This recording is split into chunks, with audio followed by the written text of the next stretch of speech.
نحمده ونستعينه ونستغفره ونؤمن به ونتوكل عليه ونعوذ بالله من شرور أنفسنا ومن سيئات أعمالنا من يهده الله فلا مضل له ومن يضلله فلا هادي له ونشهد أن لا إله إلا الله لا خالق إلا الله ولا مالك إلا الله ونشهد أن سيدنا وسندنا وحبيبنا وطبيب قلوبنا ومولانا محمدا عبده ورسوله أما بعد فأعوذ بالله من الشيطان الرجيم بسم الله الرحمن الرحيم فقلت استغفروا ربكم إنه كان غفارا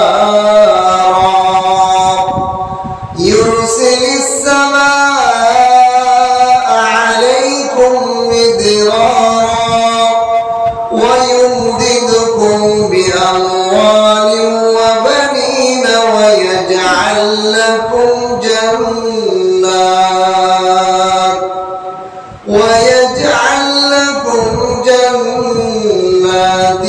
ويجعل لكم أنهارا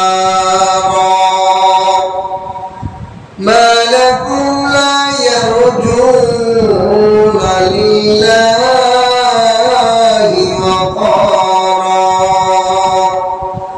وقال النبي صلى الله عليه وسلم كلكم خطاء وخير الخطائين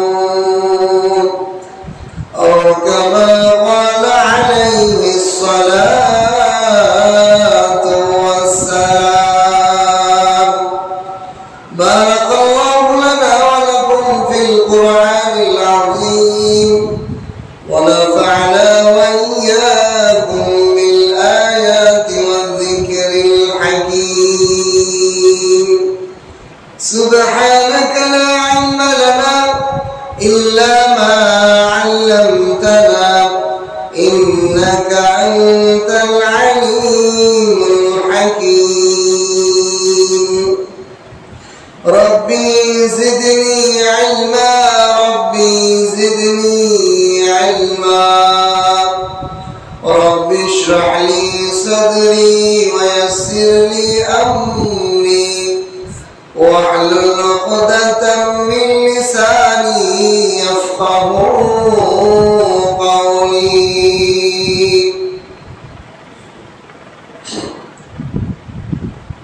توبة قردا عادت इंसान है माफ गर्दन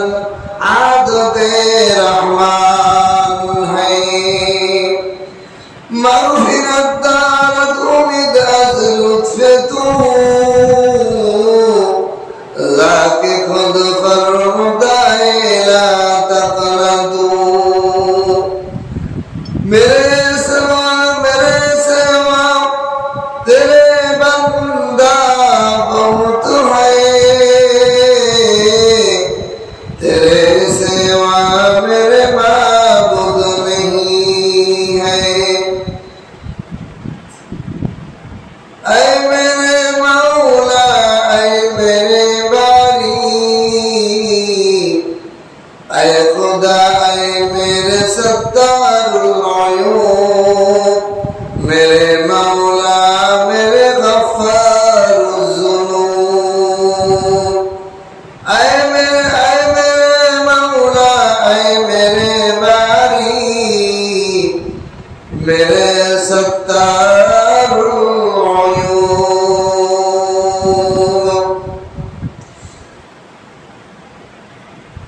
इलाही मुझसे मुझको दूर कर, ताकि देखो मुझ में तुझको एक नजर।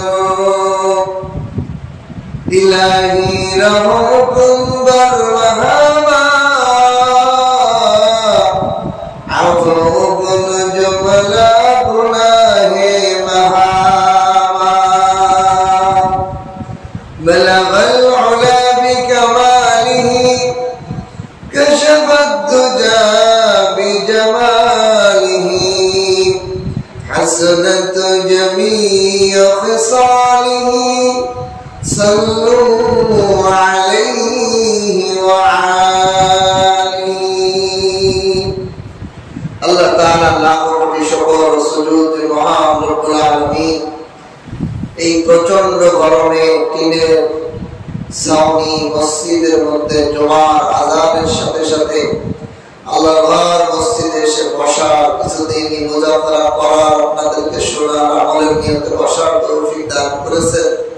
এজন্য কালিমাতুশ শুকর আদায় করি আলহামদুলিল্লাহ। আলহামদুলিল্লাহ। আল্লাহ তাআলা আমাদেরকে সম্পদ দেন, মাল সম্পদ। কোরআনের বর্ণনা অনুযায়ী এই সম্পদ দুই প্রকার। একটাকে বলা হয় মাতাউল গুরুর, আরেকটাকে বলা হয় মাতাউল হাসানা। কোরআনে কারীমের মধ্যে আল্লাহ তাআলা এই দুই প্রকারের সম্পদের কথা বর্ণনা করেছেন। একজন মানুষের শুধু সম্পদ অর্জনই সফলতা নয়, সম্পদের অনেক মালিক হয়ে গেছে, অনেক অঢেল সম্পদের মালিক হইলাম, এটাই সফলতা নয়। আবার অনেকের এই ধন সম্পদটাই তার দুনিয়া এবং আখিরাতের নাজাতের ওসিলা হয়ে যাবে, ঠিক কি? আল্লাহ তাআলা কোরআনে কারীমের মধ্যে ওয়ামাল হায়াতুদ দুনিয়া ইল্লা মাতাউল গুরুর, মাতা ধন সম্পদকে বোঝানো হয়েছে, গুরু ধোঁকা। একজন মানুষ কোটি কোটি টাকার মালিক, ধন সম্পদের কোনো অভাব নেই, কিন্তু তার দিনই কোনো শান্তি নেই। তার ছেলে মেয়ের কথা শোনে না, বিবি অন্যদিক চলে যায়, অথবা তার শরীরের মধ্যে এমন রোগ, একটা বস্তুর টুকরো তার মুখের মধ্যে ঢোকে না, সে ঠিক করে খাবারটা খাইতে পারে না, কিন্তু কোটি টাকার মালিক। বলেন এই সম্পদ তার কোন উপকারে আসতেছে না, এই সম্পদ বরং তার জন্য গজব হয়ে যাচ্ছে। এই সম্পদ পাহারা দেওয়ার টেনশন, এই সম্পদ রক্ষা করার টেনশন, এই সম্পদকে হেফাজতের টেনশন তাকে সর্বক্ষণে পেরেশানিতে রাখতেছে। এই ধরনের সম্পদ একজন মানুষকে আল্লাহ তাআলা অনেক সম্পদ দিয়েছে বলেই তার প্রতি খুশি, তার প্রতি এরকম আল্লাহ পাক রাজি, এটা নয়। এজন্য আল্লাহ তাআলা সম্পদের দুই প্রকার কোরআনে কারীমের মধ্যে বর্ণনা করেছেন।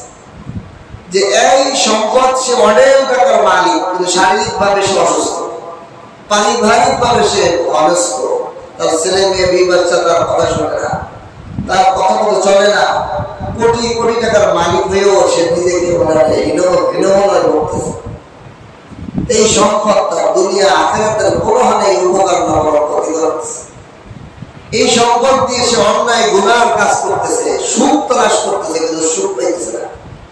মনে করতেছে গান বাজনা, মনে করতেছে নর্তকী, মনে করতেছে মদ জুয়া, এগুলোর মধ্যে সুখ, কিন্তু সুখ আসলে ওইখানে রাখাই হয় নাই, বুঝতে পাবে কেন? আর এক প্রকার সম্পদ হলো আল্লাহ পাক কোরআনে কারীমের মধ্যে বলেছেন ইউমাত্তিউকুম মাতাআন হাসানা, যে আর এক প্রকার সম্পদ, দুনিয়ার সম্পদ হলো হাসানা। ওই লোকটাকে আল্লাহ তাআলা কোটি কোটি টাকা দান করছে, সে হিসাব করিয়া করিয়া ওই টাকার যাকাত আদায় করে, সে ফিতরা দেয়, সে নফল সদকা করে, সে অডেল এক হাতে সম্পদ আসে আর এক হাতে সে বিলাইতে থাকে, গরিব অসহায় মানুষের মধ্যে বিলি করতে থাকে।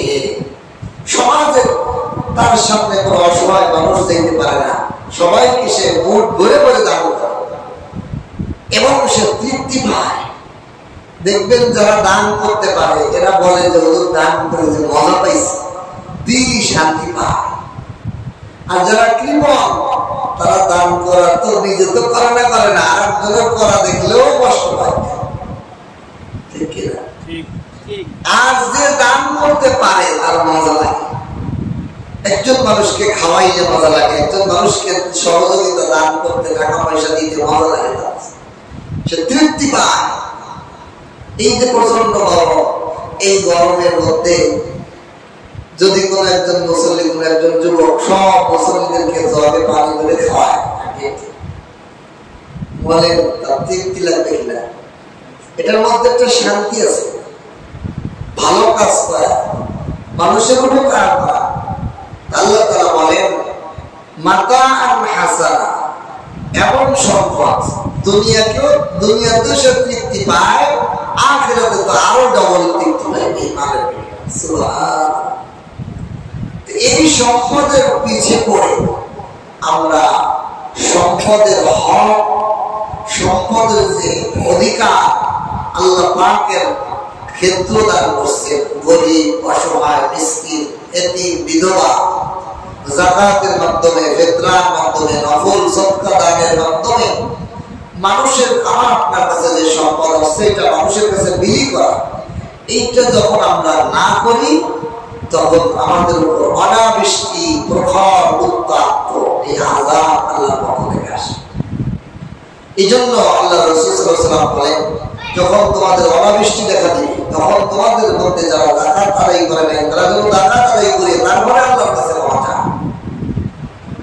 বৃষ্টি কেন হবে না, সরিষা ঘাট কেন আসবে না, এই সংক্রান্ত আমি সূরা নূহ 10 থেকে 13 নম্বর আয়াত, 3টি আয়াত তেলাওয়াত করছি। আল্লাহ তাআলা বলেন فَقُلْتُ اسْتَغْفِرُوا رَبَّكُمْ إِنَّهُ كَانَ غَفَّارًا। এই আয়াতের শানে নজুল হলো হযরত নূহ আলাইহিস সালামের উম্মতকে উনি 950 বছর দাওয়াত দিয়েছেন আল্লাহর দিকে, ঈমানের দিকে, এক আল্লাহর ইবাদতের মধ্যে ডাকাত, সদকা, যাত্রা, শরীয়তের বিধিবিধান মানার জন্য। কিন্তু তারা এই দিনের পথে আসতেছে না, আল্লাহর কাছে ক্ষমা চাইতেছে না। নূহ আলাইহিস সালাম তাদেরকে বলতেছে ফাকুল তুস্তাগফিরু, হে নূহ তুমি তাদেরকে বলো ইস্তাগফিরু, তোমরা আল্লাহর কাছে রব্বাকুম, তোমাদের রবের কাছে ক্ষমা চাও। ইন্নাহু কানা গফফারা, তিনি অধিক ক্ষমাকারী। এমন ক্ষমাকারী দুনিয়ার কোন মানুষ এমন ক্ষমাকারী হতে পারে না। আল্লাহ তাআলা কেমন ক্ষমাকারী, দুনিয়ার মানুষকে ডেকে ডেকে আল্লাহ তাআলা ক্ষমা করতে ঘোষণা করে, কিন্তু আমরা ক্ষমা চাই না। এই ক্ষমা চাইলে কি হয় না, আল্লাহ তাআলা কোরআনে কারীমের মধ্যে এই আয়াতের মধ্যেই বলেন ইউসিরিস সামাআ আলাইকুম মিদরারা, আমি আসমান থেকে তোমাদের কাছে পাঠাবো আলাইকুম মিদরারা মাতারান কাসীরা গায়সান কাসীরা, অধিক বৃষ্টি দেব। যত তোমরা ক্ষমা চাইবে, ইস্তিগফার করবে, তওবা করবে, তত এই ইস্তিগফারের দুনিয়াবি প্রথম ফায়দা হলো আসমান থেকে তোমাদেরকে রহমতের বৃষ্টি দিয়ে আমি শান্তি দান করে দেব। সুবহানাল্লাহ। তোমার সাথে আসমানের বৃষ্টির কি সম্পর্ক? দেখেন, আমাদের আসমান থেকে বৃষ্টি পাঠায় কি আল্লাহ, আল্লাহ পাককে যদি রাগান্বিত হয়, দুনিয়ার কোন রাজা বাদশাহ সে যদি রাগান্বিত হয়, জনগণকে খাওয়া দাওয়া বন্ধ করে দেয়, রিলিফ দিয়ে বন্ধ করে দেবে, ঠিক কিনা? আল্লাহ তাআলা এই পৃথিবীর মানুষ যদি তার অন্যায় গুনাহ পাপ করতেই থাকে, তখন আল্লাহ তাআলাও যে রিজিক যেটা আসে আসমান থেকে রিজিক দান করে, এই রিজিকের মূল বিষয় হলো আসমানের বৃষ্টির পানি। বৃষ্টির পানি যদি আসমান থেকে না আসে, তাহলে গাছপালা, সরিষা ক্ষেত, খামার, সরিষা ক্ষেত সব ধ্বংস। এই বৃষ্টির পানির মাধ্যমে আল্লাহ তাআলা জমিনের মধ্যে, মাটির মধ্যে উর্বরতা দান করে, মাটির মধ্যে গাছ জন্মানোর শক্তি আসে, পাওয়ার আসে। এই পাওয়ার দিয়ে আল্লাহ তাআলা ধান গাছে ধান হয়, সরিষা গাছে সরিষা হয়, সব ফসল হয় এই বৃষ্টির ফোঁটার মাধ্যমে। এই জন্য আল্লাহ তাআলা বলেন, যখন বান্দা অন্যায় পাপাচার গুনাহ কাজ করে, আমি বৃষ্টিটা বন্ধ করে দিই, তখন রিজিকের সমস্যা, ধন সম্পদ সব কিছুর সমস্যা আসে। এই জন্য যে যখনই তোমরা তোমাদের রবের কাছে ইস্তিগফার করবে, ইউরসিলিস সামা আলাইকুম মিদরারা, আমি প্রথমত আসমান থেকে কাসীর বহু বৃষ্টি দান করব, অনর বৃষ্টি।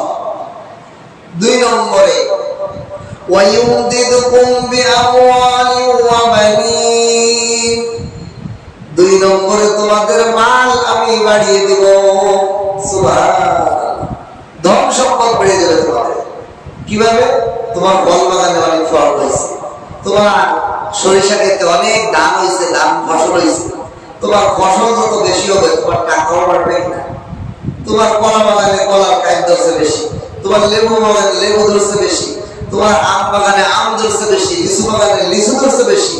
এই লিচু যত বেশি হবে তোমার আমদানি টাকাও তো বেশি হইব। ও বান্দা, তুমি ইস্তিগফার করবা, আমি তোমাকে বৃষ্টি দিব। 2 নম্বরে তোমার ধন টাকা পয়সা বেড়ে যাবে। সুবহানাল্লাহ। 3 নম্বরে তোমার টাকা যখন বাড়ছে, তুমি তো বেকার মানুষ, পুরুষ মানুষ, এক বলতে হবে না, 10-4টা বিয়ে করবা, বেশি বেশি বাচ্চা নিবা, তোমার ছেলে সন্তান বেড়ে যাবে। দেখবেন গরিব মানুষ 3-4টা বিয়ে হতে চায়, নিজেই খেতে পারে না, একটা বিয়ে হতে পারে। এই ধন বাড়লে কি, এই জন্য মহিলা মানুষ সৌদি আরবে মেয়েরা, তারা তো ওখানে কালচারি 4টা বিবাহ করা, কিন্তু আমাদের দেশের মা বোনেরা তো এটা পছন্দ করে, এক বউ থাক, বেশি দরকার নেই। স্বামীর টাকা খরচ করে দাও, বেশি টাকা পয়সা হইলে আবার আরেকটা বিয়ে করে বড় চলবো। আল্লাহ এই আয়াতের ইঙ্গিতেও বোঝা যায় সন্তান বেড়ে যাবে। কেন? বৃষ্টি হইব, মাল বাড়ব, টাকা পয়সা যখন বেশি, তা বেটা মানুষের ধন সম্পদ যখন বেশি, 4টে বাসা ভাড়া করে 4 জায়গা বউ রাখতে অসুবিধা। আর যখন বউ বেশি, তা ছেলে মেয়ে বেশি। সুবহানাল্লাহ। আল্লাহ আমি মালকে বাড়িয়ে দেব, সন্তান সন্ততি বাড়িয়ে দেব। যারা ইস্তিগফার করবে, বেশি বেশি আল্লাহর কাছে ক্ষমা চাইবে, 1 নম্বরে তাদেরকে আসমান থেকে বৃষ্টি দিব, 2 নম্বরে মাল বাড়ায় দিব, 3 নম্বরে সন্তান বাড়ায় দিব। দেখেন সন্তান বাড়ানো কেন দরকার?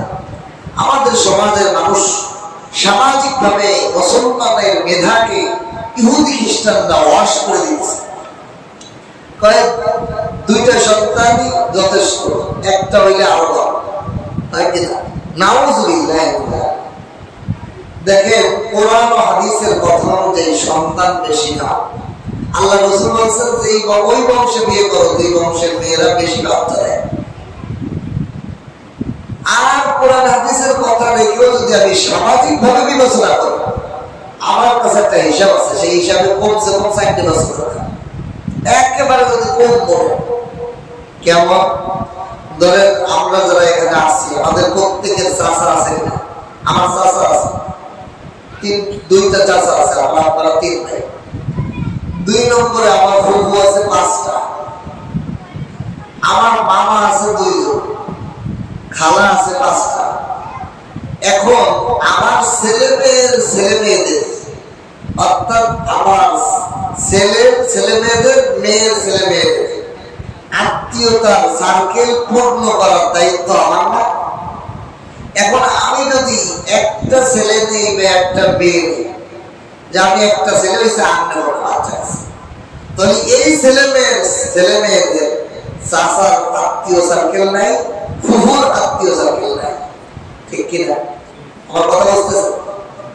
2 নম্বরে যদি আমি একটা মেয়ে আমার হয়, এই মেয়ের ছেলে মেয়েদের মামাও নাই, খালা বাড়িও নাই, মামা বাড়িও নাই, আত্মীয় সার্কেলটা আমি ধ্বংস করে দিলাম। 2 নম্বরে যদি একটা ছেলে আর একটা মেয়ে আমি নেই, ছেলের ছেলে মেয়েদের চাচা বাড়ি নাই, ফুফু বাড়ি আছে একটা, কিন্তু চাচা বাড়ি নাই। মেয়ের ছেলে মেয়েদের মামা বাড়ি আছে, খালা বাড়ি নাই। এখন ছেলের ছেলে মেয়েদের যদি আমি আত্মীয় সার্কেল পূর্ণ করতে চাই, কমসে কম আমার 2টা ছেলে 2টা মেয়ে লাগবে, ঠিক কিনা? কোরআন আর হাদিসের কথা বাদই রাখলাম, আপনি একটা বিধান দিয়ে বিবেচনা করেন, কি আমাদের খালা মামা ফুফু চাচা লাগে কিনা? লাগে কিনা?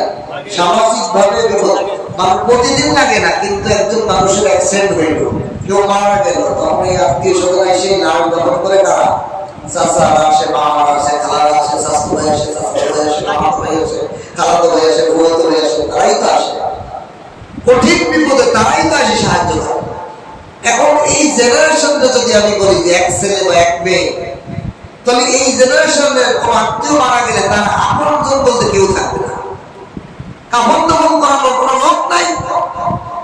তাহলে আমার আপনার সর্বনিম্ন সন্তান নিতে হলেও 2টা ছেলে 2টা মেয়ে, যতক্ষণ পর্যন্ত না হলো ততক্ষণ পর্যন্ত নিতে থাকবে, ঠিক কিনা? আর না হলে এই ছেলে মেয়ের নাতিপোতারা কিয়ামতের ময়দানে আল্লাহ কাঠ ধরায় আমার বিচার করেছে, ঠিক কিনা? যে এই আমার দাদা, তোমার তো মামা ছিল, আমার মামা কেন রেখে যাবে, তুই বাচ্চা দিয়ে বন্ধ করছিলি না? ওই তোমার তো খালা বাড়ি ছিল, মামা বাড়ি ছিল, আমারটা বন্ধ করছো ধরবে তো? দুনিয়ায় এখনই বাচ্চা কাছে অনেক সময় হয়, আপনার দাদা আপনি করছেন, আমাকে জন্য করেন নাই, এরকম কয়টা কথা হয়েছে। এই জন্য সন্তান আল্লাহ তাআলা বাড়িয়ে দেন ইস্তেগফার, ওয়ায়াজআল লাকুম জান্নাত। 4 নম্বর পুরস্কার হলো আল্লাহ তাআলা ইস্তেগফার করার কারণে দুনিয়ার বুকে বাগান বাড়িয়ে দেন, ফলের বাগান, ফুলের বাগান, গাছের বাগান বাড়িয়ে দেন। কেন?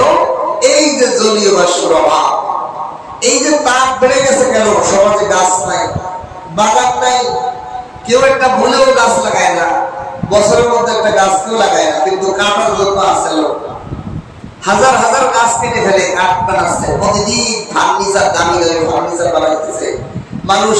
একটা ফার্নিচার হয় না, আরেকটা ফার্নিচার বানায়, একটা সোফা বানাইতেছেন। আপনি কি সর্বনা করছেন? একটা গাছ কেটেই তো এই সোফাটা তৈরি হয়েছে, আপনি একটা গাছ লাগাইছেন। যে পরিমাণ ফার্নিচার তৈরি হইতেছে, কাঠ কাটা হইতেছে, এই পরিমাণ গাছ লাগানো হইতেছে না। সমাজের, পৃথিবীর ভারসাম্য রক্ষা হচ্ছে।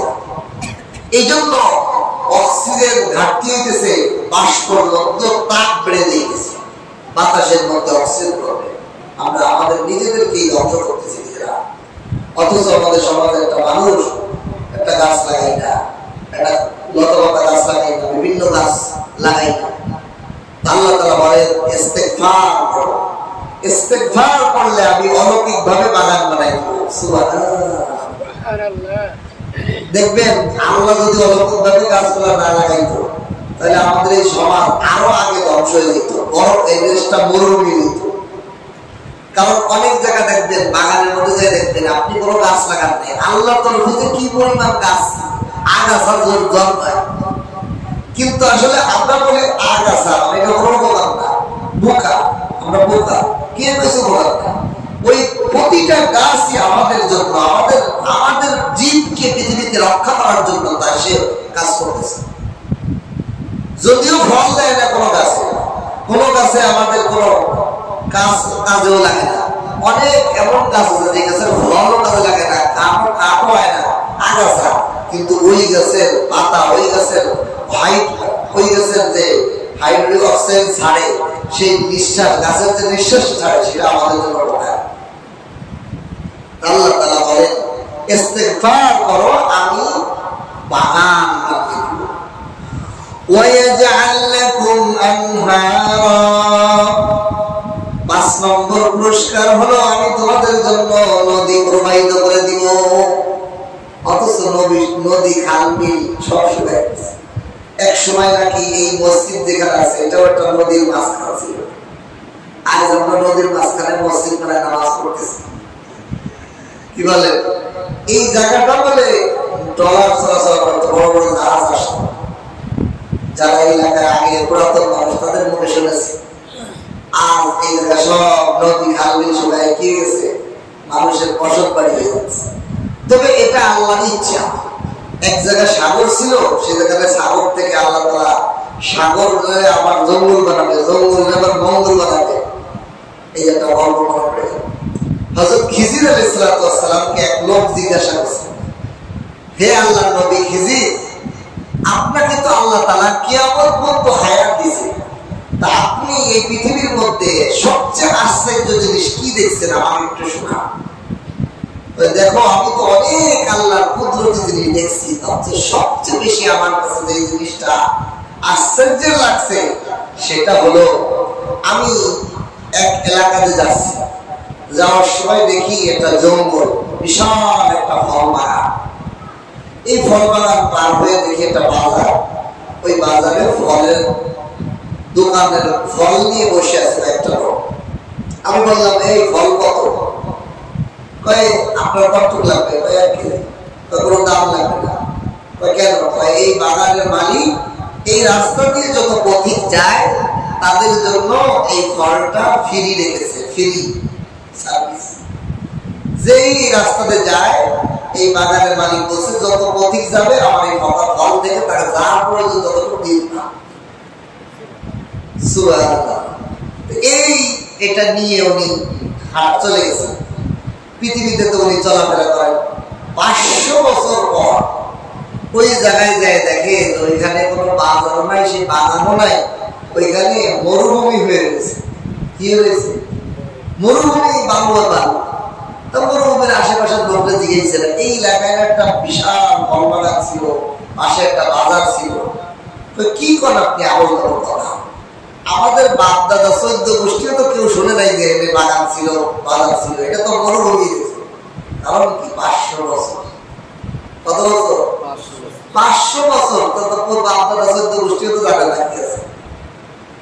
তুমি আসছে চললেন, আবার ওইখানে হাঁটতে হাঁটতে গেলেন, আবার 500 বছর পর এখানে এসে দেখে বিশাল সাগর, মরুভূমি নাই।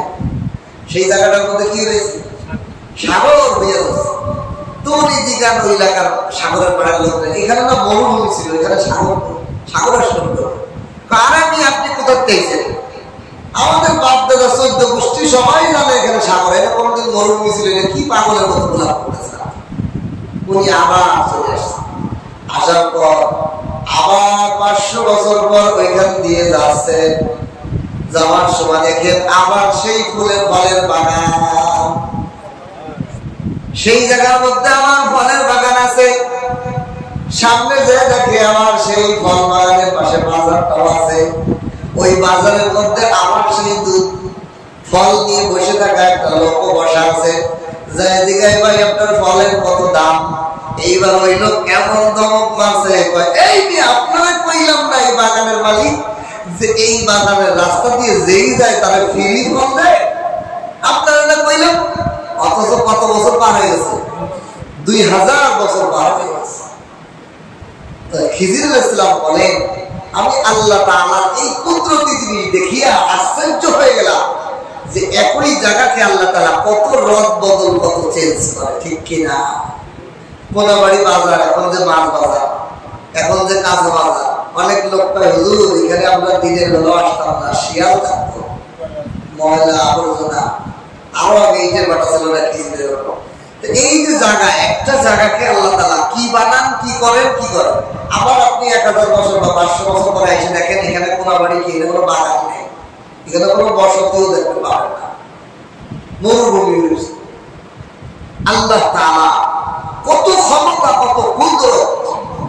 এই জন্য আল্লাহ বলেন ويجعل لكم جنات ويجعل لكم أنهارا ও দুনিয়ার মানুষ তোমরা যদি ইস্তেগফার করো আমার কাছে ক্ষমা চাইতে থাকো আমি তোমাদের জন্য নতুন নতুন বাগান বানাবো নতুন নতুন ঝর্ণা নহর আর নদী বানায় দিব সুবহানাল্লাহ মা লাকুম লা তারজুনা লিল্লাহি ওয়াকারা তোমাদের কি আল্লাহর সম্মানের ব্যাপারে কোনো নিরাশ হয়ে গেছো তোমরা আল্লাহর সম্মান আল্লাহর মর্যাদার ব্যাপারে কি তোমরা নিরাশ হয়ে গেছো দুনিয়ার একজন বাদশাহ যদি তুমি বদনাম করো তার হুকুম না মানো সে তোমাকে প্রতিশোধ দেবে এই ভয়ে তুমি থাকো ঠিক কি না কয় না জানি এই নেতার সাথে আমি বিয়াদবি করেছি তার কথা মানি নাই কিভাবে না কিভাবে আমার ক্ষতি করে ফেলে ঠিক কি না তো দুনিয়ার একজন প্রতাপশালী নেতা দুনিয়ার একজন বাদশাহ দুনিয়ার একজন সরকারের বিরোধী কথা বললে ওই জনগণটা ভয়ে থাকে আতঙ্কে থাকে না জানি ওনার পক্ষ থেকে আমার উপর কোন মুসিবত আসে ঠিক কিনা তা আল্লাহ বলতেছেন তোমরা আমি আল্লাহর ব্যাপারে কি তোমাদের কোনো ভয় নেই তোমরা গুনাহ করো পাপ করো ক্ষমা চাও না কেন ক্ষমা চাও আমি তোমাদেরকে মাফ তো করে দিব এরকম 5টা পুরস্কার ইস্তেগফার করলে আল্লাহ তাআলা কি পরিমাণ খুশি হয় আল্লাহ তাআলা মাফ কিভাবে করে দেন বনি ইসরাইলের একটা ঘটনা হাদিসের মধ্যে আসছে বনি ইসরাইলের ঘটনা ইসরাইলের ঘটনা যেগুলো আছে এগুলা কোরআন ও হাদিসের বিরোধী না হলে বর্ণনা করা যায় বলা যায় এর থেকে ঘটনা থেকে শিক্ষা নেওয়া যায় হযরত মূসা আলাইহিস সালামের যুগে মিশরের ভূমিতে বৃষ্টি হয় না অনাবৃষ্টি বৃষ্টি নাই সমাজে মানুষ অস্থির হযরত মূসা আলাইহিস সালাম সমস্ত উম্মতকে নিয়ে খোলা ময়দানের মধ্যে আসছে সালাতুল ইস্তিসকা বৃষ্টি তলবের নামাজ আল্লাহ আমাদের ক্ষমা করে দেন ক্ষমা করে বৃষ্টি দেন এই উদ্দেশ্যে নামাজের জন্য খোলা ময়দানের মধ্যে জনগণ নিয়ে আসছে সমস্ত মানুষ একত্রিত হয়েছে মূসা আলাইহিস সালাম আল্লাহর কাছে দোয়া শুরু করছেন আল্লাহ আপনি আমাদের ক্ষমা করে দেন আমার জনগণ উম্মতকে maaf করে দেন আমাদের সকলকে ক্ষমা করে আপনি বৃষ্টি দেন আল্লাহর পক্ষ থেকে ওহী আসছে মূসা তোমার উম্মতের মধ্যে তোমার সামনে যারা জনগণ আছে তার মধ্যে একটা লোক এমন আছে 3 বর্ণনা এক বর্ণনায় আছে তোমার সামনে যে জনগণগুলো আছে জনগণের মধ্যে এমন একটা লোক আছে যে 40 বছর পর্যন্ত কোনদিন একবার সিজদাও করে নাই 40 বছর পর্যন্ত আমি আল্লাহর কাছে মাথা নত করে নাই ওই লোকটার কারণে আমি বৃষ্টি দিতেছিলাম আরেক বর্ণনায় আছে তোমার সামনে যতগুলো জনগণ আছে এই জনগণের মধ্যে একজন জিনাকারী আছে এই জিনাকারীকে উঠে চলে যেতে বলো না হলে আমি বৃষ্টি দিব না আরেক বর্ণনায় আছে তোমার সামনে যে লোকটা আছে সে আমার বড় পাপিষ্ঠ বান্দা অনেক বড় গুনাহগার এই গুনাহগার লোকটা যতক্ষণ পর্যন্ত পাপিষ্ঠ লোকটা এই সমাজ সে মদখোর গাঁজাখোর সে অন্যায়কারী পাপকারী এই লোকটা তোমার এই জনগণের মধ্যে থেকে উম্মত থেকে উঠে যতক্ষণ না যাবে আমি বৃষ্টি দেব না মূসা আলাইহিস সালাম ঘোষণা করে দিলেন হে আমার উম্মতরা তোমাদের মধ্যে এমন একজন পাপিষ্ঠ আছে যে 40 বছর আল্লাহকে সিজদা দেয় নাই অথবা সে জিনা করে আসছে অথবা সে অনেক বড় জুলুমকারী অন্যায়কারী এই জুলুমবাজ অন্যায়কারী যতক্ষণ পর্যন্ত জনগণের থেকে সরে না যাবে আল্লাহ তাআলা বৃষ্টি দিবেন না আমরা সবাই কষ্ট পাবো তুমি একটা ব্যক্তির জন্য আমাদের বৃষ্টি আসতেছে না আল্লাহর পক্ষ থেকে অতএব তুমি দয়া করে সমস্ত জনগণের দিকে লক্ষ্য করে তুমি উঠে চলে যাও এই ঘোষণা যখন দিছে যে আল্লাহর পাপিষ্ঠ বান্দা সে চিন্তা করতেছে এতদিন পাপ করছি জিনা করছি সিজদা করছি না অন্যায় করছি গুনাহ করছি আমার বাবা জানে নাই আমার মা জানে নাই আমার বন্ধু জানে নাই আমার বিবি জানে নাই অনেক অন্যায় অনেক গুনাহ আছে আমরা আমাদের ছেলে মেয়ে জানে না বিবি জানে না ভাই বোন জানে না মা বাবা জানে না কিন্তু কে জানেন আল্লাহ ও আল্লাহ আয় খোদা আয় মেরে সত্তারুল উয়ুন আয় খোদা আয় मेरे सत्ता सत्तारुल गयूब मेरे मौला मेरे गफ्फार ज़ुनूब आय अल्लाह আপনার একটা গুণবাচক নাম হলো আপনি সত্তারুল গয়ুব সমস্ত দোষ গোপনকারী মাওলা আল্লাহ পাকের একটা গুণবাচক নাম হলো সত্তারুল গয়ুব দোষ ঢাকনে वाला প্রভু আল্লাহ ওই গুনাহগার বান্দা বলে আল্লাহ মা জানে নাই বাবা জানে নাই ভাই বোন কেউ জানে নাই আমি গুনাহ করছি আমি পাপ করছি আজ যদি আমি মজলিস থেকে উঠে চলে যাই সমস্ত জনগণের কাছে আমার গুনাহটা প্রকাশ হয়ে যাবে ও আল্লাহ 40 বছর আপনাকে সিজদা করি নাই অথবা জিনা করেছি অথবা গুনাহ করেছি 40 বছর আপনি দয়া করে মায়া করে আমার গুনাহটা কবর রাখছেন রে আল্লাহ আয় খোদা আয় মেরে সত্তার গয়ুব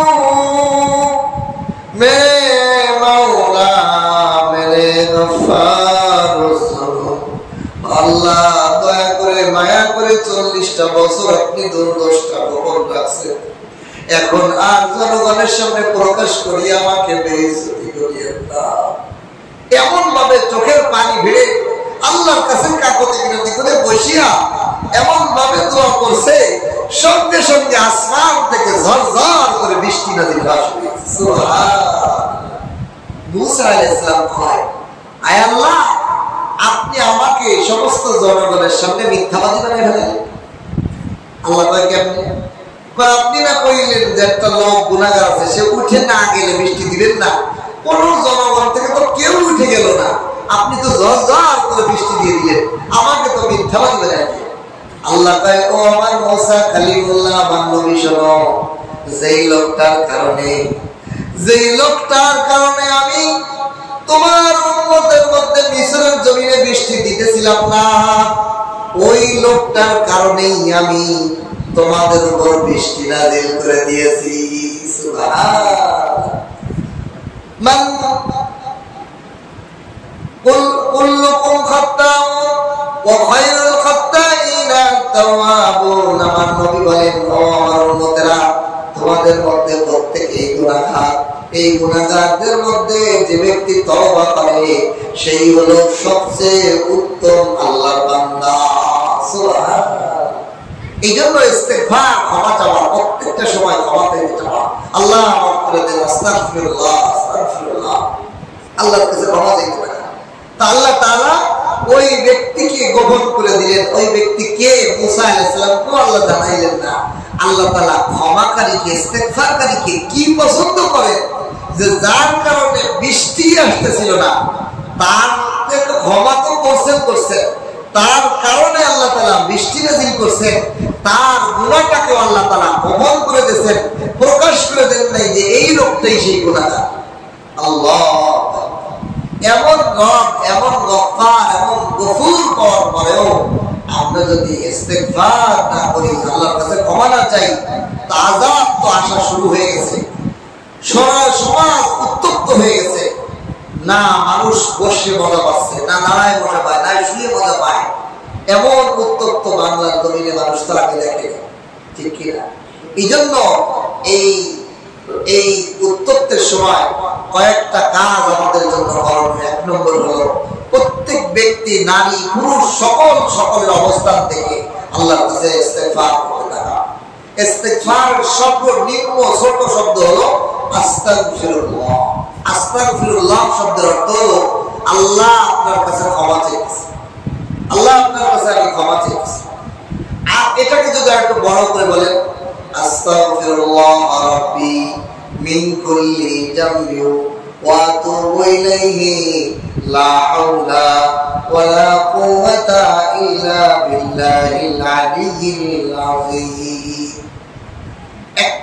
এটা পুরো অর্থ আস্তাগফিরুল্লাহ মানে আল্লাহ আপনার কাছে ক্ষমা চাই মিন কুল্লি জামবি প্রতিটা গুনাহ থেকে ওয়া আতুবু ইলাইহি আপনার দিকে ফিরে আসতেছি লা হাওলা ওয়ালা কুওয়াতা ও আল্লাহ আমার কোনো নেক কাজ করার ক্ষমতা নাই ওয়ালা কুওয়াতা আমার কোনো গুনাহ থেকে বাঁচানোর যোগ্যতা ক্ষমতা নাই ইল্লা বিল্লাহ আল্লাহ আপনার সাহায্য ছাড়া আমি গুনার কাছ থেকে বাঁচার ক্ষমতাও নেই, আমি ভালো কাজ করারও ক্ষমতা নেই। ও আল্লাহ, আপনার সাহায্য ছাড়া। ইল্লা বিল্লাহিল আলিয়্যিল আযীম, ওই আল্লাহ ছাড়া, যে আল্লাহ হলো মহান, অনেক মর্যাদার অধিকারী, আযীম, মহান আল্লাহ সাহায্য ছাড়া আমার কোনো সম্ভব। এই জন্য এই ইস্তেগফার গুলো করা। এরপরে 2 নম্বর বিষয় হলো, আপনি শুধু ইস্তেগফার করলে হবে না। আমি গত শবে বরাতের রাতে বলছিলাম যে আমরা শুধু ইস্তেগফার করি, এতেই খাওয়া হয় না, কিন্তু আল্লাহ পাকের সন্তুষ্টির জন্য, আল্লাহর এই আযাব থেকে মাফ পাওয়ার জন্য আরো কিছু কাজ করতে হবে। যার ফরজ যাকাত আদায় হয়নি, যাকাতগুলো আদায় করে দেওয়া। আমাদের সমাজে মানুষ নিজে নিজে যাকাত দেয়, মাসালা তো বোঝেই না, মাসালা হিসাব বোঝে না, গড় 20% হিসেবে দিয়ে দেয়। কোন মালে দিতে হবে, কোন মালে দিতে হবে না, কাকে দিলে আদায় হবে, কাকে দিলে আদায় হবে না, এগুলো জাস্টিফাই নাই, এই যে নিজের মন মতো দিয়ে দেয় লামসা। অথচ মালকে হিসাব করে বুঝে বুঝে দিতে হবে, না হলে যাকাত আদায় হবে না। যাকাত যখন আদায় হবে না, তখন আল্লাহ তাআলা অনাবৃষ্টি আর এই প্রখর রৌদ্র এর মধ্যে করবে। এই জন্য যাদের যাকাত এখনো, রমজান মাস গেছে গেছে, আর একটা জিনিস হলো, আমরা মনে করি শুধু রমজান মাসে যাকাত দেয় না, সারা বছর যাকাত দেয়, সারা বছর যাকাত হিসাব হয়, হিসাব করে আপনার যাকাত দেয়। এই জন্য যাকাত আদায় করা। 2 নম্বর হলো নফল দান সদকা করা। এরকম পরিস্থিতি, গরম, অনাবৃষ্টি হয়ে দান খয়রাত করা আল্লাহর রাস্তায়। আল্লাহ, আমি দান খয়রাত করলাম। দান খয়রাত করলে আল্লাহ সন্তুষ্টি আসে, আল্লাহ খুশি আসে, আল্লাহ রাজি হন। আল্লাহ অসহায় দরিদ্রকে দান করলে আল্লাহ খুশি হন, আল্লাহ খুশি হইলে বৃষ্টি দেয়। 3 নম্বর কাজ হলো যে নিজের জীবনে গুনাহ থেকে বাঁচানো। ইস্তেগফার করতেছি কিন্তু গুনাহ ছাড়তেছি না, আমার জীবনের গুনাহ ছাড়তেছি না। আমি পাপ করেই যাচ্ছি, গান বাজনা শুনেই যাচ্ছি, গালাগালি ভাস্তাস্তি করতেই আছি, একদম মিথ্যা কথা বলতে আছি, বাটপারি সিটারি করতে আছি, মানুষকে ধোঁকা দিতেই আছি, ওজনে কম বেশ করতেই আছি, ওজনে কম বেশ দিতেছি। আমি মাল 2 নম্বর, 1 নম্বর বলে 2 নম্বর মাল চালাই দিতেছি। আমার উপর কতবার সেই অনাবৃষ্টি আর রোদ আর তাপ আসবে। এই জন্য এই গুনাহগুলো ছাড়তে হবে প্রত্যেকের জায়গা থেকে। এই যে একটা গল্প শোনা, আল্লামা মালিক ইবনে দিনার রাহমাতুল্লাহ, ইরাকের সবচেয়ে বড় আলেম, সবচেয়ে বড় বুজুর্গ, সবচেয়ে বড় কামেল পীর ছিলেন মালিক ইবনে দিনার। যারা আলেম, যারা ইলমি লাইনে পড়ালেখা করছে, কিতাবাদি পড়ে, তারা মালিক ইবনে দিনারের নাম শুনে নেই এমন কোনো মানুষ নেই। ইরাকের অনেক বড় বুজুর্গ আলেম ছিলেন মালিক ইবনে দিনার। এই মালিক ইবনে দিনার একদিন বয়ানের জন্য উঠছে, লক্ষ লক্ষ মানুষ তার বয়ান শোনার জন্য হাজির। হঠাৎ এক লোক দাঁড়িয়ে বলে, মালিক ইবনে দিনার, বয়ান করতে পারবা না, একটু আমার একটা প্রশ্নের উত্তর দিতে হবে, তারপরে বয়ান করবা। বয়ান করবেন আপনি, আমার প্রশ্নের উত্তর দিবেন, তারপরে বয়ান করবেন। বলছে, বলেন কি প্রশ্ন করতে চান? হে মালিক ইবনে দিনার, আমি আপনাকে চিনি, আপনি 10 বছর আগে এই জায়গার লোক ছিলেন না। 10 বছর আগে আপনি মদের বারের মধ্যে থাকতেন, মদ খাইয়া মাতাল হয়ে পড়ে থাকতেন। আপনি একজন মদখোর, নাম করা মদখোর ছিলেন। আপনি মদের আসরেই আপনাকে মাতাল অবস্থায় পড়ে থাকতে দেখা যাইত। আপনি আজ এত বড় আলেম, এত বড় পীর, এত বড় শায়েখ কেমনে হইলেন? 10 বছরের ব্যবধানে কি ঘটনা ঘটছে এইটা আগে বলবেন, তারপরে বয়ান করবেন। মালিক ইবনে দিনার বলছে, কিছুক্ষণ চুপ থেকে বলতেছে, হ্যাঁ আপনি ঠিকই বলেছেন, আমি 10 বছর আগে একজন নাম করা মদখোর ছিলাম, সবসময় মাতাল থাকতাম, মদ ছাড়া আমার জীবনই চলতো না। কিন্তু আমি এখানে আসার পিছনে বিশাল একটা ঘটনা আছে। তো কি ঘটনা? আল্লাহ তাআলা যাকে তওবা তৌফিক দেয়, যাকে হিদায়াতের রাস্তা দেয়, তার কিভাবে দেখেন রাস্তা চেঞ্জ হয়। মালিক ইবনে দিনার বলে, আমি সবে কদরের রাত মদের দোকানে গেলাম, মদের দোকানদার ভাই এখন বন্ধ, আর মদ বিক্রি করবো না, আজকে সবে কদরের রাত, আজকে একটা ভালো দিন, আমি আজকে মদ বিক্রি করবো না। তার ভিতরে একটু দিলে ভয় ভয় আছে, সে যদিও মদ বিক্রি করে, তারপরও না দিলে একটু ভয় যায়, আজকে দিন তো ইবাদতের দিন, আজকে দিনটা মদ বিক্রি করবো। মালিক ইবনে দিনার কয় আমি ওর হাত পায়ে জড়াই ধরলাম, আমার এক বোতল হলো দিয়া লাগবে, আমি মদ ছাড়া বাঁচতে না। আমি হাত পায়ে ধরে টরে করে বলে একটা বোতল নিলাম, নিয়ে আমি রাতের 10টায় বাসায় ফিরলাম। বাসায় ফিরে টেবিলের উপর, ডাইনিং টেবিলের উপর আমি মদের বোতলটা ধুয়ে একটু গোসল করে ফ্রেশ হতে গেলাম। গোসল করে ফ্রেশ হয়ে এসে দেখি আমার ছোট্ট মেয়েটা সে খেলাধুলা করতে যে দৌড় দিতে যায়, এই টেবিলের সাথে ধাক্কা লাগে মদের বোতলটা পড়ে গেছে, পড়ে ভেঙে সব শেষ। মালিক ইবনে দিনার বলে, কলিজার টুকরা ছোট মেয়ে, কিছু বলতেও পারতেছি না, সহ্য করতে পারতেছি না, কি করবো? আফসোস করে যে বিছানায় শুয়ে নাক ডেকে ঘুমাইছি। আমার বিবি বাচ্চারা ইবাদত বন্দি করতেছে, কিন্তু আমি বিছানায় নাক ডেকে ঘুমাই গেছি। ঠিক এইভাবে আমার একটা বছর গেল আবার মদ পান করতে করতে। আগামী বছর যখন আমার সবে বদলে রাত আসলো, আবার এক বোতল মদ কিনে নিয়ে আমি বাসায় আসছি। বাসায় আসার পর বাসার টেবিলের ঘরে মদটা রাখছি। গোসল করে ফ্রেশ হয়ে যখন ওই মদের বোতলের দিকে তাকাইছি, আমার চোখের পানি আর ঠেকে রাখতে পারি না। কেন? গত বছরের যে মেয়েটা আমার মদের বোতলটা ফেলে দিয়েছিল, ওই মেয়েটা আজ 2 মাস হলো ইন্তেকাল করিয়েছে। কলিজার টুকরা মেয়ে মারা গেছে, তার ওই স্মৃতি আমার চোখে ভাসতেছে। সে দৌড়াদৌড়ি করতেছে, খেলতেছে, কত বছর আমার মদের বোতলটা ভেঙে ফেলেছিল। আজ কিন্তু আমার মদের বোতল ঠিকই আছে, আমার ঘরের মধ্যে আমার মেয়েটা নাই।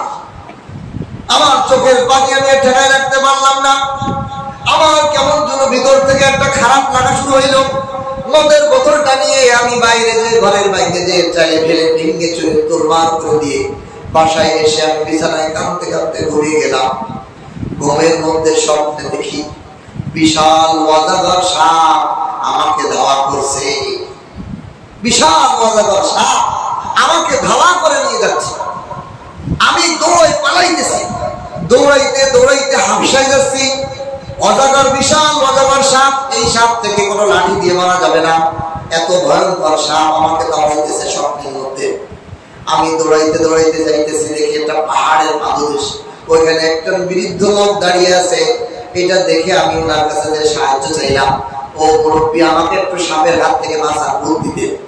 মুরব্বী বলতেছে, দেখো আমি বড় কাবু, আমি বড় দুর্বল, আমার শরীর দুর্বল, আমি বয়সও দুর্বল, শরীরে হাড্ডিতেও জোর নেই, আমি এই সাপ থেকে তোমাকে বাঁচাইতে পারবো না। তবে তোমাকে আমি একটা বুদ্ধি দিই, তুমি পাহাড়ের উপরে ওঠো, উঠে সোজা উপরে না উঠে ডাইন দিকে দিয়ে চলে যাবা, ডাইন দিক যাওয়া, ওইখানে গেলে মুক্তি পেয়ে দিবা। ওই মুরব্বীর কথা অনুযায়ী যখন আমি পাহাড়ের উপর দিকে উঠতেছি, দেখি উপর দিক থেকে আগুন ধেয়ে আসতেছে আমার কাছে নামানো।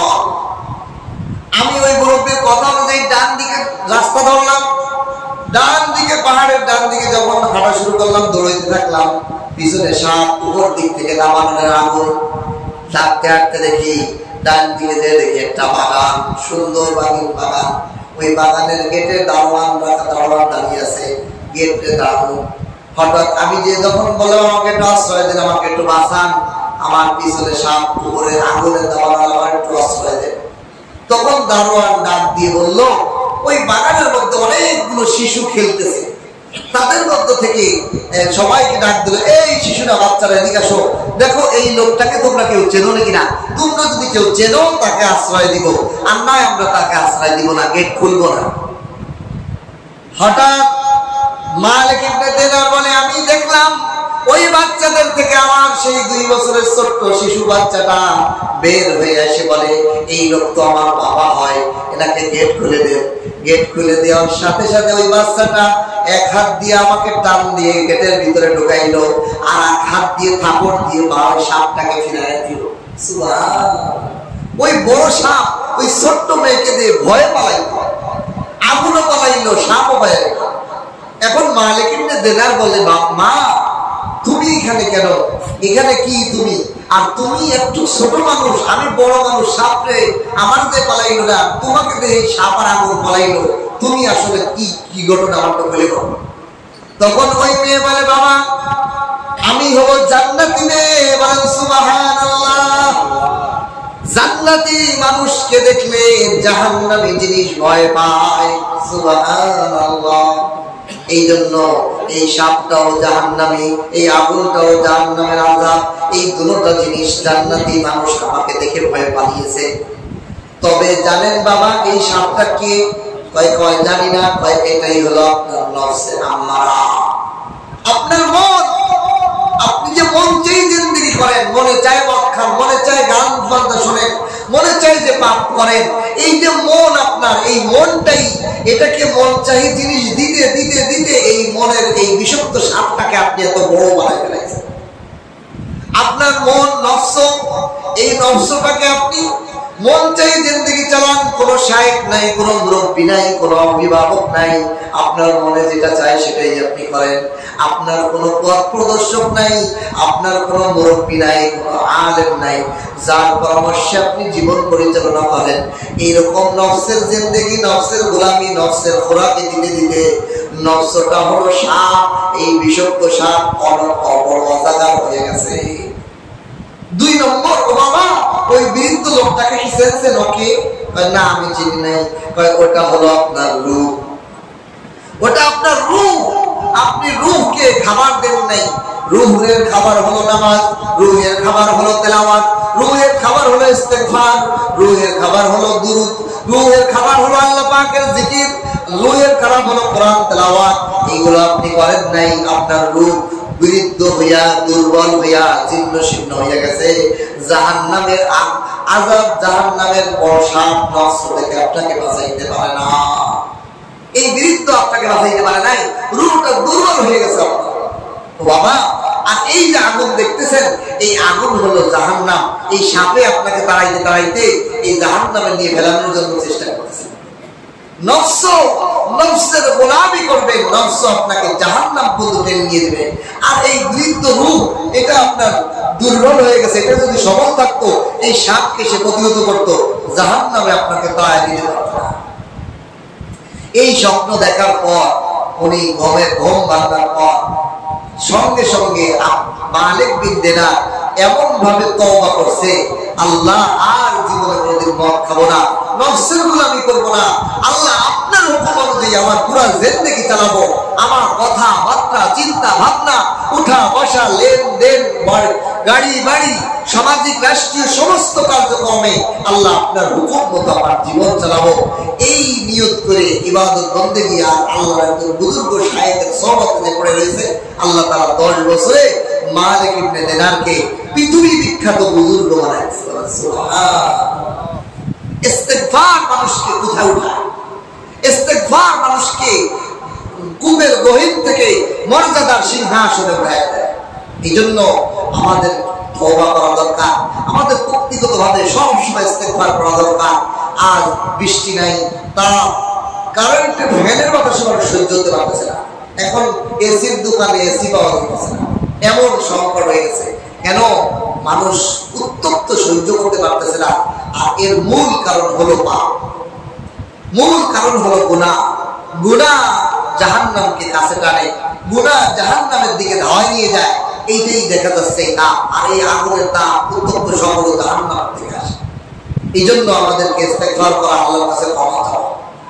আলহামদুলিল্লাহ, কোনাবাড়ি উলামা পরিষদের উদ্যোগে আগামীকাল সকাল 10টায় সালাতুল ইস্তিসকা কোনাবাড়ি ডিগ্রি কলেজ মাঠে অনুষ্ঠিত হবে। সকাল 10:30 থেকে 9:30 থেকে 10টায়। আমরা 9:30টার ভিতরেই আমরা ওইখানে চলে যাবো। ইনশাআল্লাহ সবাই মিলে তওবা করা, আল্লাহর কাছে ক্ষমা চাওয়া, বৃষ্টির জন্য নামাজ পড়া, সমস্ত ধরনের মানুষ সবাই যাওয়া। এগুলো করলে আল্লাহর পক্ষ থেকে ইস্তেগফার করলে, একত্রিত ক্ষমা চাইলে আল্লাহ তাআলা বৃষ্টি দান করেন। এটা হাদিস দ্বারা প্রমাণিত। হযরত ওমর ফারুক রাদিয়াল্লাহু তাআলা উনি এরকম জনগণকে নিয়ে, মদিনায় বৃষ্টি হয় না, সবাইকে নিয়ে জনগণকে নিয়ে সালাতুল ইস্তিসকা নামাজ পড়ছেন, ইস্তেগফার করছেন, আল্লাহর কাছে ক্ষমা চাইছেন, আল্লাহর কাছে মাফ চাইছেন।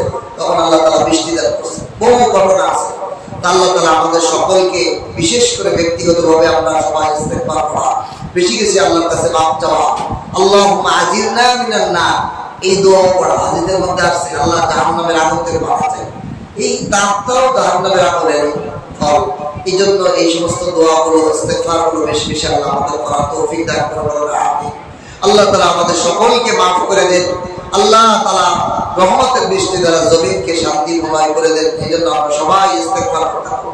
সবার ইস্তেগফার যখন শুরু হয়ে যাবে আল্লাহ তাআলা রাজি হয়ে যাবে, আল্লাহ তাআলা বৃষ্টি দিবেন। আল্লাহ তাআলা আমাদের প্রত্যেকের জীবনে ইস্তেগফার রাখা আর গুনাহ থেকে বাঁচানো। এখনো যদি গুনাহ করতে থাকি, এখনো যদি গুনাহ না ছাড়ি, তাহলে আর কখন আসবো? যখন ধ্বংস হয়ে যাবো তখন গুনাহ ছাড়বো। এই জন্য প্রত্যেকে ব্যক্তিগতভাবে ব্যক্তি হিসেবে আমাদের সকলকে গুনাহ থেকে মুক্ত থাকার তৌফিক দান করুন। আমিন। ওয়া আখিরু দাওয়ানা আলহামদুলিল্লাহি রাব্বিল আলামিন।